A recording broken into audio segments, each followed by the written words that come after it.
শাহজাহানপুর থানায় আরিয়াবাজার থেকে একজন চিহ্নিত সন্ত্রাসীকে গ্রেপ্তার করা হয় এবং তার কাছ থেকে দুটো বার্মিজ চাকু উদ্ধার করা হয়। সেই সন্ত্রাসী সেখানেই আমাদের শাহজাহানপুর থানার যে কর্তব্যরত যে সাব ইন্সপেক্টর যে সেখানে তাকে গ্রেপ্তার করেছে, তাদের উপর হামলা চালায় এবং তারপরে সেখান থেকে সাব ইন্সপেক্টর তাকে আটক করে থানায় নিয়ে যায় এবং যাকে নিয়ে যাওয়া হয়েছে আমরা দেখেছি সিডিএমএ সার্চ দিয়ে যে মিঠুন, তার বিরুদ্ধে বেশ কয়েকটি মামলা আছে, হত্যা মামলা আছে, অস্ত্র মামলা আছে, মাদক মামলা আছে। সে কিন্তু একজন চিহ্নিত সন্ত্রাসী, ওই এলাকায় বিভিন্নভাবে সে অপরাধ করে থাকে। মাজিরা ইউপি চেয়ারম্যান নুরুজ্জামান, সে তার প্রায় 50-এর অধিক তার ক্যাডার বাহিনী নিয়ে সে থানায় আক্রমণ করে,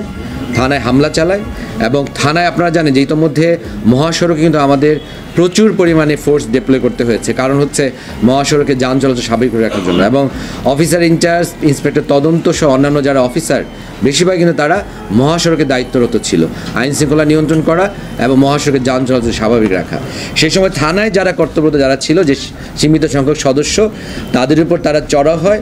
এবং তাদেরকে শারীরিকভাবে লাঞ্ছিত করে এবং আমাদের কয়েকজন পুলিশ সদস্য আহত হয় এবং পরবর্তীতে তারা যে কাজটি করার চেষ্টা করে সেটি হচ্ছে সেই আসামি মিঠুন তাকে ছিনিয়ে নেওয়ার চেষ্টা করে, কিন্তু তৎক্ষণাৎ সেই সময় আমাদের যে সকল পুলিশ সদস্য থানায় ছিল তারা দৃঢ়তার সাথে প্রতিরোধ করে, তারা কিন্তু আসামি ছিনিয়ে দিতে তাদেরকে দেয়নি। আমাদের অতিরিক্ত পুলিশ সুপার সদর সার্কেলের নেতৃত্বে এবং সেখান থেকে আমরা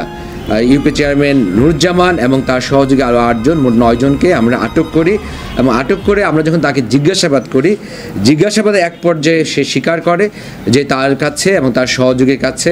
অবৈধ অস্ত্র আছে এবং এক পর্যায়ে তার একান্ত সহযোগী নাজমুলের বসতবাড়ি থেকে আমরা সেখানে সিলিংয়ের উপর একটি বিদেশি পিস্তল, 8 রাউন্ড তাজা গুলি এবং একটি ম্যাগাজিন উদ্ধার করি এবং সেখান থেকে 3 বোতল অবৈধ ফেন্সিডিল মাদক কিন্তু সেখান থেকে উদ্ধার করা হয়। এরপর আমরা ধৃত নুরুজ্জামানকে বারবার জিজ্ঞাসাবাদ করতে থাকি এবং জিজ্ঞাসাবাদে এক পর্যায়ে তার দেয়া স্বীকারোক্তি অনুযায়ী তার বসতবাড়ির 3 তলার যে জল ছাদ আছে, জল ছাদ থেকে শপিং ব্যাগের মধ্যে আমরা আরেকটি বিদেশি পিস্তল